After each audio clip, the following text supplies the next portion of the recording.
Assalamu alaikum, bonjour. J'espère que vous vous portez tous très bien. Vous vous souvenez certainement de ce pasteur, apôtre, docteur, qui est aussi probablement un imam, un cheikh et pourquoi pas un ostaz, qui aurait reçu la révélation prophétique du siècle. Quand tu dis, tu appelles quelqu'un, dit allô. C'est pas le nom de Allah. Comme on va le voir, il y a un jeune musulman caché au Burkina Faso nommé Issoufou Kabré qui a voulu défendre cette révélation téléphonique de la manière la plus ridicule en s'attaquant à moi. De l'autre côté, en Côte d'Ivoire, nous verrons un autre musulman zélé du nom de Astonba qui a étalé une ignorance notable sur le sens du nom d'Allah. Tous les deux seront corrigés par l'apologète musulman Karim El-Hanifi. A tout de suite.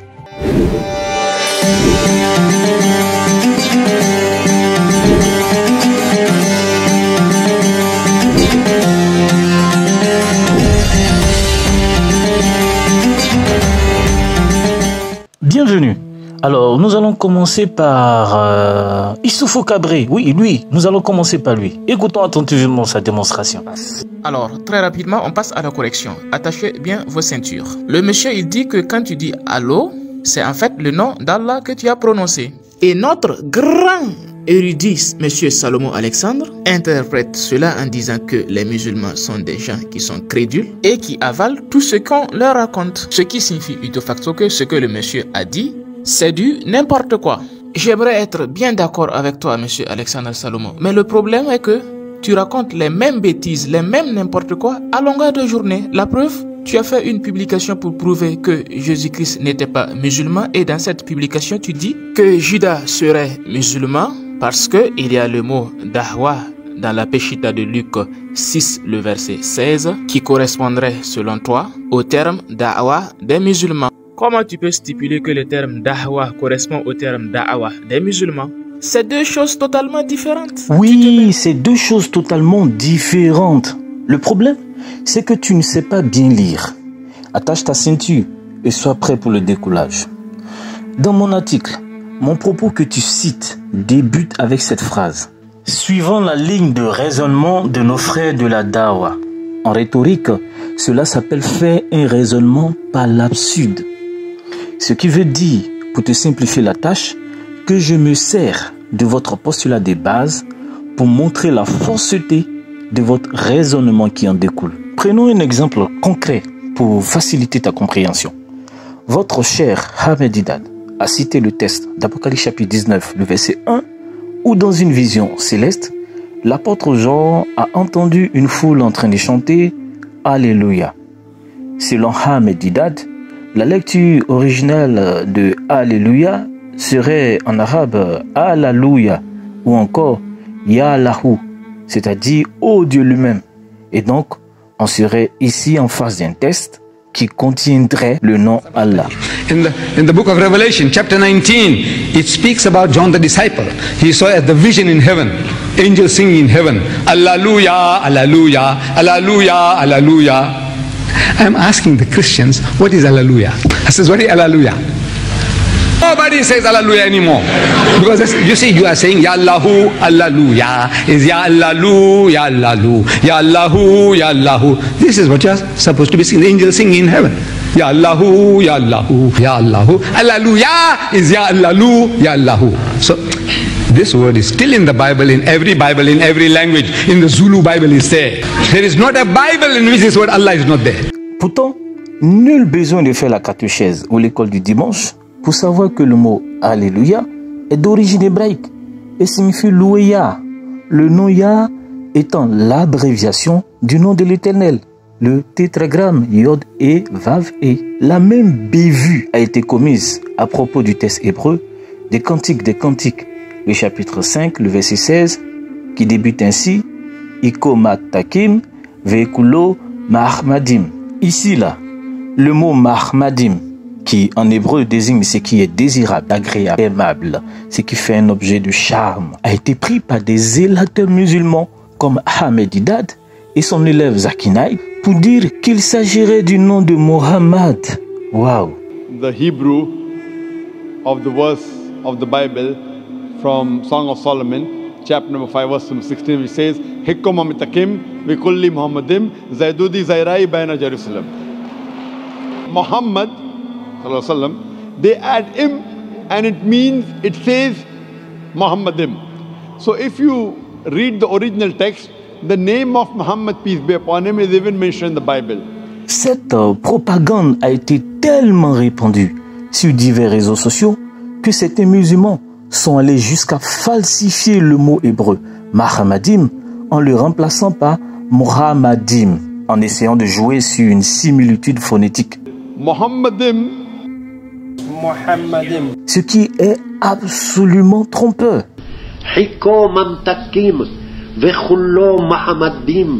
Muhammadim. En fait, ce mot hébreu n'est pas le nom propre d'une personne. Et en hébreu, à aucun moment, on ajoute le mot im à un nom propre en signe de respect. Sinon, on aurait eu Davidim, Shlomomim, Mosheim, Shemuelim, Yaakovim, Yeshuahim. C'est ridicule. C'est un raisonnement mensonger, trompeur, faux, fallacieux. Ça n'existe pas en hébreu. Mais puisque le musulman lambda cherche des preuves dans la Bible, alors on lui sert de la bouillie linguistique et par crédulité, il avale tout. Comme Karim El-Hanifi l'a si bien signifié. On nous a souvent parlé de plein de choses. On nous a dit que le nom du prophète se trouvait à l'intérieur du texte biblique. J'ai jamais vu quelque chose d'aussi faux. Comme par exemple, on nous cite souvent le Cantique des Cantiques, chapitre 5, verset 16, où le nom de Mohammed apparaîtrait en toutes lettres. Un enfant de 3 ans en hébreu ne fera jamais cette erreur-là. Quel que soit le prédicateur qui a dit ça, c'est faux. Pour revenir à notre ami Issoufou Kabré, tu te permets de prendre une ineptie pareille et quand l'autre aussi établit le lien entre Allah et Allah, tu cries au scandale. Comme à toi, tu te dis être un grand savant et tu joues le même jeu. Ça frise l'hypocrisie sans précédent. Pardon, l'hypocrisie quoi? L'hypocrisie sans précédent. Sans précédent. Ah, je comprends ton problème. Non mais, le jeu vient de vos prédicateurs. Lorsqu'on utilise un raisonnement par l'absurde, c'est comme votre docteur Abdul Madguid l'a dit, frire le poisson dans sa propre graisse. Et si on veut suivre votre raisonnement, parce que des mots ont peut-être des prononciations quasi identiques, on aboutirait à des non-sens absolus. Regarde ici. Selon ton maître béni Islam, le vrai nom de Dieu dans la Bible, c'est Allah. Le nom de Dieu dans la Bible, j'aimerais que tu puisses nous dire exactement comment Dieu est appelé dans la Bible. Quel est son nom dans la Bible? D'accord. Tu ne trouveras aucun juif qui va te dire que le nom Allah est un faux nom. C'est pas possible. À moins que ce soit un juif athée. Il ne pourra jamais te dire que le nom Allah n'est pas le vrai nom ou bien n'est pas un nom du Créateur. Et les enfants d'Israël l'ont appelé aussi par ce nom-là, Allah. Jésus-Christ l'a appelé dans la langue araméenne Allah. Et c'est le nom du Créateur. En hébreu, effectivement, le mot Allah existe, comme en Genèse le chapitre 19, le verset 15. En faisant comme Ahmedidat et Zakir Naik, et comme le dit Ben Islam, on va en déduire que c'est le vrai nom de Dieu, effectivement, et que ce nom apparaît dans la Bible. Or, ce mot signifie, selon le contexte, élever, remonter, quitter, prêter un serment, etc. Mais aussi, Allah en hébreu désigne une malédiction, comme en Proverbe chapitre 29, le verset 24. Allah. Issoufou, tu vas nous dire que le Dieu que vous adorez est une malédiction? Astaghfirullah. Non mais, quand votre pasteur, docteur, apôtre, imam, oustaz, cher, bon, je ne sais plus, affirme que le mot Allo, prononcé au téléphone, est le nom d'Allah. Quand tu dis, tu appelles quelqu'un, dit Allo. C'est pas le nom de Allah. Issoufou Kabré, tu t'en réjouis et même tu essaies de me corriger sur la prononciation. Au final, c'est toi qui uses des inepties pour tromper tes frères chrétiens crédules pour les amener en enfer. Parce que tu sais que ces derniers ne connaissent ni le grec, ni l'araméen, encore moins l'arabe. Et tu profites les emballer dans tes mensonges en se faisant passer pour un savant. Attends. Répète s'il te plaît. Mon ami, ce n'est pas A'ouzou billahi. Aïe, ce que tu récites, c'est de tout sort de l'arabe. On dit A'ouzou billahi et non A'ouzou billahi. A'ouzou billahi n'a pas de sens. Ça n'existe même pas, ça n'a même pas de sens. C'est ça le malheur. Tu connais rien et tu veux corriger l'autre. On dit A'ouzou billahi et on dit A'ouzou billahi et non A'ouzou billahi. A'ouzou billahi n'a pas de sens. Ça n'existe même pas, ça n'a même pas de sens. Ça n'existe même pas, ça n'a même pas de sens. Maintenant, venons au terme Allah, dont le frère fait le rapprochement avec le terme Allo, qui te fait délirer. On verra à l'heure que tu viens d'exprimer ton nullisme avec ta vidéo dont tu tentais de te faire tristement célèbre. Comme affiché à l'écran, le terme Allah commence par un alif et le alif est diacrité par une fatha, ce qui signifie que le terme doit se lire Allah et non Allah. Allah. Et on ne peut pas écrire cette phonétique malheureusement en français. Monsieur Alexandre, lis le terme à l'écran, on va voir. C'est le nom d'Allah. Non, c'est pas Allah, c'est Allah. Répète s'il te plaît. C'est le nom d'Allah. C'est le nom d'Allah. C'est le nom d'Allah. C'est le nom d'Allah. C'est le nom d'Allah. C'est le nom d'Allah. Ce n'est pas d'Allah, c'est d'Allah. Et nous voyons clairement que la bonne prononciation est bien comprise entre Allah et Allah, qui donne exactement Allah. Donc le frère, il a raison. C'est plutôt toi qui es trop nul. Tu te dis intellectuel et tu ne connais même pas la bonne prononciation de Allah. Comme on vient de l'entendre, Issoufou Kabré est convaincu qu'il vient de me réfuter, de démontrer ce qu'il a appelé mon nullisme. Désormais, vous ne devriez plus dire Allah, mais Allah. Une prononciation entre le allo téléphonique et Allah. Parce que si vous dites Allah, c'est que vous ne connaissez rien. Maintenant, sans tarder, voyons comment ce jeune homme est tombé dans son propre nullisme. Au cours d'un débat entre lui et un de ses compagnons musulmans face à des jeunes chrétiens, voyons comment Issoufou Kabré prononce le nom de son Dieu. Attachez bien vos ceintures. Et voilà pourquoi Allah dit quiconque désire autre religion que l'islam ne sera pas agréé. Alors lui, c'est l'un des compagnons de notre ami Issoufou Kabré. Il a bien dit Allah, ce qui montre qu'il ne connaît rien. C'est du nullisme. Et là, il est sur le point de passer le micro à celui qui connaît, au savant Issoufou Kabré, en chair et en os. Je voulais atterrir sur le point disant que Allah était un Dieu. Pardon, qu'est-ce qu'il dit? Disant que Allah était un Dieu. Disant que Allah était un Dieu. Allah était un Dieu.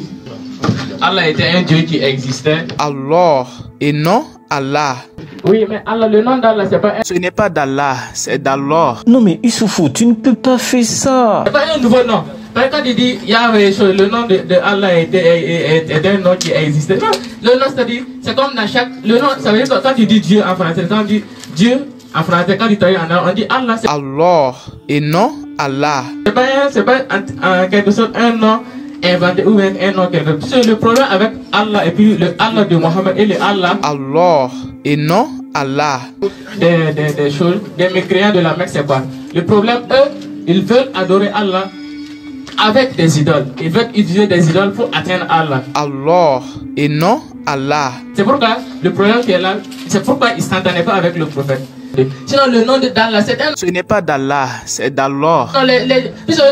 Le peuple arabe connaissait Dieu depuis le temps d'Abraham. Quand Ismaël a quitté le peuple, quand Ismaël a quitté, a été chassé de la maison d'Abraham, ainsi de suite, on dit quoi? Dieu sera toujours avec, Dieu vécu avec l'enfant, Dieu fut avec l'enfant dans le désert. Ça veut dire Abraham et tous ses fils, ses enfants, que ce soit Isaac, Ismaël, ils connaissaient déjà Dieu, ils connaissaient Dieu, le Créateur, il est dans l'ordre. Mais maintenant, le paganisme est entré. Incohérence, balbutiement, tautologie, tel est Issoufou qui s'était proposé de me réfuter. En somme, il s'est lui-même cassé la figure. En fait, selon la façon de prononcer, selon les différents dialectes, eh bien, c'est avec un A ou un O. C'est exactement la même chose, par exemple, en arabe. Certains prononcent Allah, d'autres disent Allah. Passons au second. l'oustaz Aston Ba. Maintenant Allah, puisque Allah veut dire Dieu, et que Dieu n'est pas le nom de quelqu'un, oui. Quel est le nom de Allah? D'accord. Comme tu as un Coran là-bas, vraiment Surah 14, Surah 114, à partir du verset 1 à 4, c'est ça non? Bien sûr. Surah 114, verset 1 à 4, Allah est différent de Ilah. L'autre va m'apprêter en même temps, Surah 4, verset 171. Lorsqu'on parle d'Allah là, Allah son nom en aïe, ça veut dire Nyamien. Ça veut dire Nyamien. Babel se dit Anangama Nyamien plus. Pourquoi avant que mon frère va continuer, frère, tu as eu une information qui est un peu floue. Allah ne veut pas dire Dieu. Jamais. Avant de poursuivre, il faut souligner l'autogol. Ibrahim Kofi, le compagnon d'Aston Ba, venait de dire que Allah, son nom en Agni, tout comme en Baoulé, c'est Nyamien. Allah son nom en Agni, ça veut dire Nyamien. Babel se dit Anangama Nyamien plus. Pour ceux qui ne le savent pas, le Baoulé et l'Agni sont deux ethnies de la Côte d'Ivoire, issues du groupe Akan. Que ce soit en Agni ou en Baoulé, Nyamien veut dire Dieu, tout comme Nzambé en lingala ou God en anglais. Et pourtant, dès que Aston Ba contredit Ibrahim Kofi sur ce point, prétestant que Allah ne veut pas dire Dieu, Ibrahim Kofi répond tout excité, sans se rendre compte qu'il vient en fait de se contredire lui-même. Je viens. Allah là. Allah et non Allah. Allah ne veut pas dire Dieu. Tu sais pourquoi j'ai dit Allah ne veut pas dire Dieu? Parce que Dieu, il y a son féminin. Tu vois? Parce que, faut te calmer, je vais te répondre. Parce que Dieu, il y a son pluriel, on les appelle les dieux. Les petits dieux là, oui. Un grand D, un petit D, avec des dieux, tous ces petits dieux là, le créateur là, c'est lui qui s'appelle Allah. Donc Allah, lui, est le propriétaire de ça. C'est ça. Et Allah et non Allah. Je ne peux pas dire, mais Allah, c'est le nom propre même du créateur des cieux et de la terre. C'est pourquoi il faut rester tranquille. C'est pourquoi le frère va lire maintenant la Surah 4, verset 171 là, tu vas comprendre quelque chose. Allah et non Allah. Allah n'est que Dieu. Attends, faut te calmer, frère. Les deux mots sont utilisés ici. Allah est Dieu. Mais Allah, lui, il est un Dieu unique. Tu as compris? Donc, Dieu ne veut pas dire Allah, mais Allah, il est le nom propre du créateur des cieux et de la terre. En fait, Aston Ba et son acolyte Ibrahim Kofi doivent aller réviser le coup, car ils ignorent que Allah ou Illah sont des thèmes d'origine sémitique, tout comme nous avons en hébreu Eloah ou la forme plurielle Elohim. Comme le rappelle Michel Nicolas, l'arabe Allah vient de l'araméen Allah, mais dans l'araméen ancien nous trouvons Allah, et celui-ci correspond à l'hébreu Eloah. De ces deux derniers ou de l'un d'eux vient l'arabe Illah. Et vers la fin, il fait remarquer ceci. C'est pourquoi aussi, nous avons en amorite Allat ou en acadien Allatu, nom d'une déesse. Or, que ce soit en araméen Allah ou en hébreu Eloah ou Elohim, le sens est le même. Il signifie Dieu. On voit bien même que dans certaines langues anciennes, on a la forme féminine Allat ou Allatu, se référant à une déesse et qu'on trouve évoquée dans la Sourate 53, le verset 19, comme étant l'une des trois filles d'Allah adorées par les Arabes polythéistes. On va aller un peu plus loin dans ce qu'on appelle la philologie ancienne. Autrement dit, on va reprendre les langues et on va refaire un petit parcours de celles-ci afin que les gens comprennent. Vous savez, si on va chez les philologues anciens, des langues anciennes, ils nous disent tous la même chose, que le mot « elle » ou « il » est bien figuré dans quasiment toutes les langues sémitiques ou proto-sémitiques, même avant les enfants d'Israël, comme par exemple en Mésopotamie ou autres. On avait par exemple « Ila », on avait « elle », on avait « ilou » qui était utilisé en acadien ou autre. Lorsqu'on se dirige vers les langues un peu plus connues, l'hébreu, l'araméen et l'arabe, qu'est-ce qui se passe? Eh bien déjà il faut savoir une chose, c'est qu'il y a des variantes dialectales puisque ce sont des langues différentes et ce qui va créer des voyelles différentes. Donc, on va par exemple prendre les deux façons les plus importantes de dire Dieu dans ces langues-là. On a « il » en arabe, on a « elle » en hébreu et en araméen pour dire Dieu. On a « ilah » en arabe et on a « elah » en araméen et « elo » en hébreu, avec un O qui est parfois ouvert, parfois fermé, et parfois on ajoute un petit A qui donne la forme Eloah ou Eloha. Donc voilà, si par contre on se tourne vers le syriaque, qui est un dialecte araméen, on va avoir ensuite des déclinaisons. C'est-à-dire que on peut avoir l'article défini qui est en hébreu pour le mot. On va utiliser par exemple Ha Elohim pour dire les dieux. On va juste rajouter en préfixe l'article défini. En araméen, c'est différent. Parce qu'en hébreu et en arabe, l'article, il est préfixe. On a ha en hébreu et on a al en arabe. En araméen, il est suffixe, il est à la fin du mot. Donc on va avoir elaha. Ou alors eloho, parce qu'en fait selon la façon de prononcer, selon les différents dialectes, eh bien c'est avec un A ou un O. C'est exactement la même chose par exemple en arabe. Certains prononcent Allah, d'autres disent Allah. Allah. Et donc ce qui fait qu'on a l'impression qu'ils utilisent un O, alors que non. En fait c'est juste la façon de le prononcer. Eh bien on a la même chose en araméen. Donc c'est pour ça que c'est très très important de maîtriser ces choses-là. Et en syriaque, eh bien Allah va devenir Allah. Donc voilà, c'était juste pour vous montrer que elle, il, Allah, Ella, Elo sont la même chose dans les langues sémitiques. Donc il n'y a rien de curieux à cela. Donc Dieu ne veut pas dire Allah. Dieu, en français, quand on dit Allah, c'est pas. Barakallahu fikum. Assalamu alaikum wa rahmatullahi wa barakatuh.